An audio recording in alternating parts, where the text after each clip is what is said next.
Worshipful masters, distinguished brethren, brethren all, welcome to our very first edition of Grow More with NECC.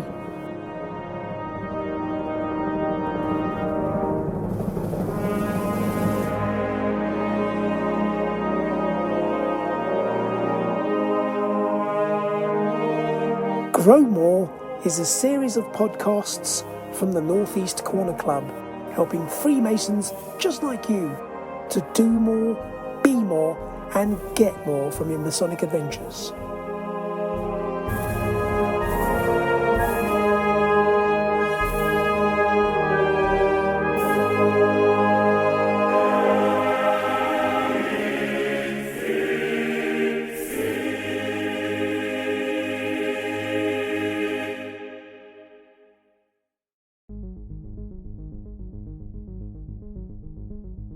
Hi, I'm Devinder Sidera, a fellow craft from Ivor Lodge 5254, and it's my very great pleasure to host this podcast along with esteemed brethren and special guests from across the Bucks region. Now, these podcasts aim to be around 20 minutes tops, and we'll do our best to keep them snappy and topical. They're going to be made up of two parts. The first section will focus on the 3 degrees. That's everything from questions, working tools, and etiquette. The second section will be a thought of the day, focusing on our development, growth, general well-being, and mental health, helping us all to adapt in these difficult and unprecedented times that are affecting us in all areas of life, work, and play. Today's session will cover the entered apprentice questions, serving as a great reminder for those of us who already know them, while supporting our entered apprentices in the next step of their journey. There'll be a short intro leading into the questions with answers, and then the questions again, but with gaps this time, so you can test yourself whilst absorbing the learning. So without any further ado, here's Master Mason Grey Laws from Verney Lodge 8849.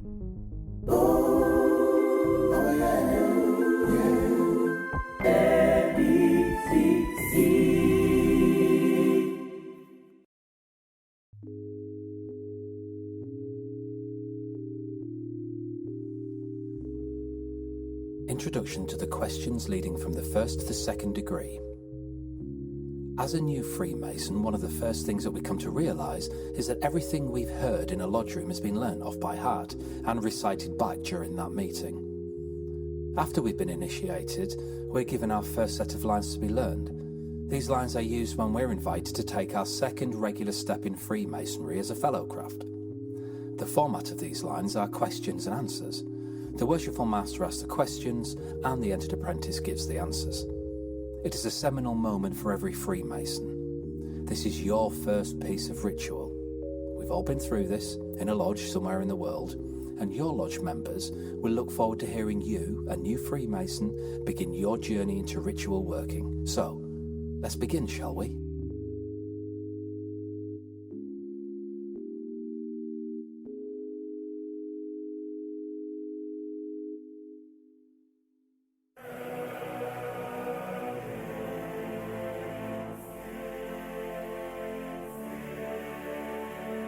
Thank you, Brother Gray. Brother Gray is going to now team up with Brother Ranj Sangu, Master Mason from Chalfont St. Peter, 9656. Take it away, guys. Questions and answers for the second degree. Where were you first prepared to be a Mason? In my heart. Where next? In a convenient room adjoining the lodge.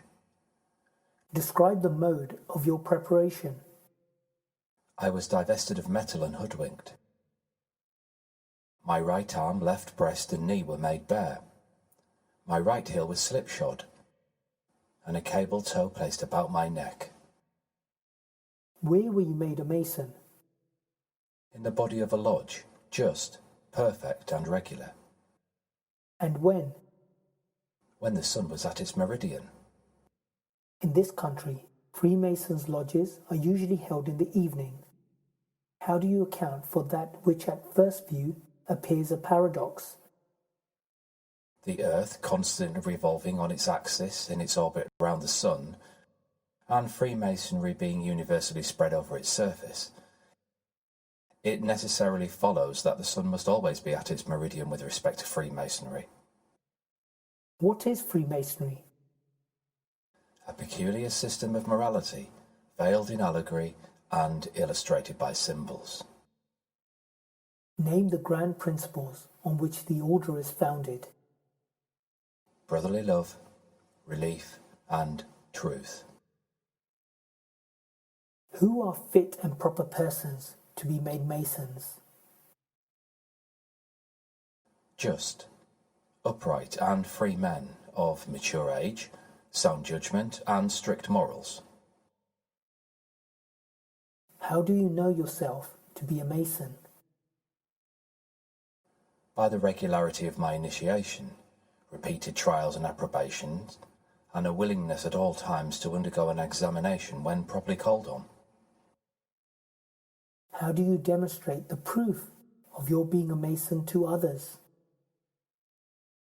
By signs, tokens, and the perfect points of my entrance. These are the usual questions. I will put others if any brother wishes me to do so.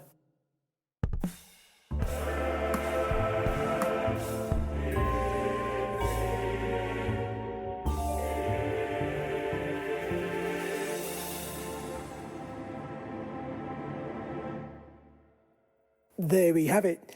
A great exemplar from Brothers Gray and Range. Thanks, guys.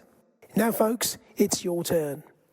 We're now going to have the questions on their own with gaps, allowing you to practice speaking your answers in real time, just like you will on your big day. But hey, there's no pressure here, brethren. You can feel free to rewind and revisit as many times as you need. So let's step back into our virtual lodge with Bro Range and fasten our seatbelts. Where were you first prepared to be a Mason? Where next? Describe the mode of your preparation.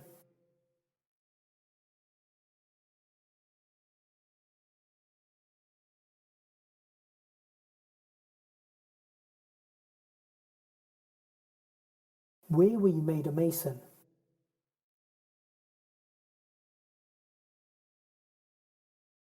And when? In this country, Freemasons' lodges are usually held in the evening.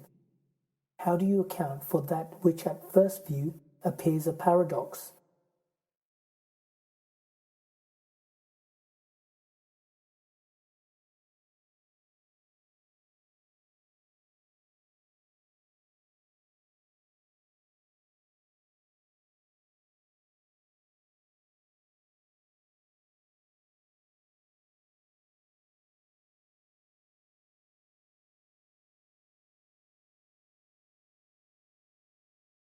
What is Freemasonry?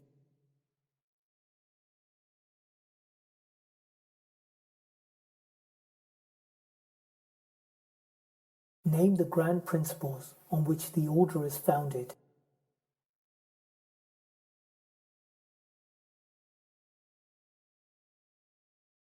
Who are fit and proper persons to be made Masons?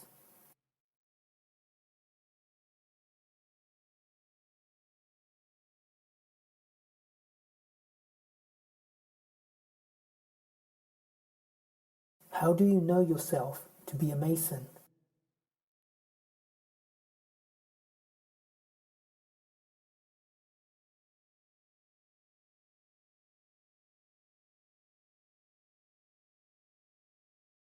How do you demonstrate the proof of your being a Mason to others?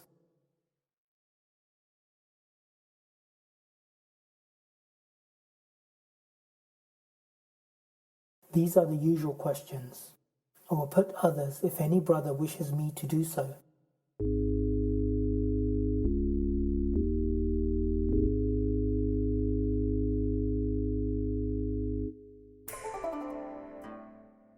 And that leads us very nicely into the second section of our podcast, Thought of the Day.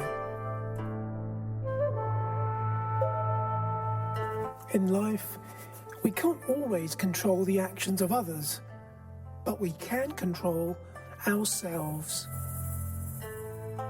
Being able to master your own thoughts, emotions and feelings can make a big difference of winning or not, even when the odds are stacked against you. So what does it mean to win?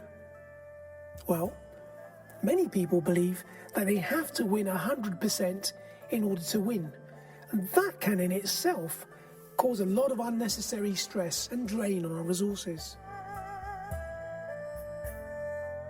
We'd like to offer you a different way of thinking. Ask yourself, on a scale of 1 to 10, by how much am I winning? And if you answer anywhere over 5, well then that's a great position to be in. Just consider this. In law, if you achieve 51% in your favour, you've won outright. So why should that be any different in day-to-day life?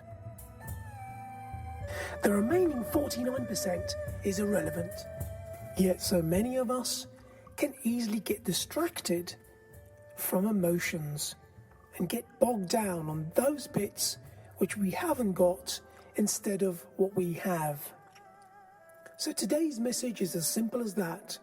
Brethren, let's focus on what we have as opposed to what we don't have. And remind ourselves, are we winning by at least 51%? Because if we are, the rest doesn't matter.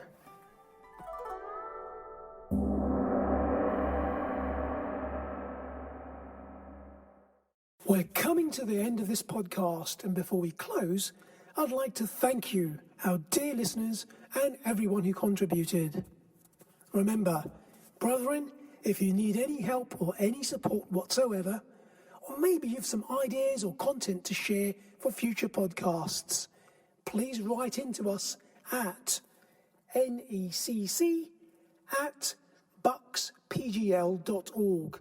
That's buckspapagolflima.org. And that brings us to the end of this podcast.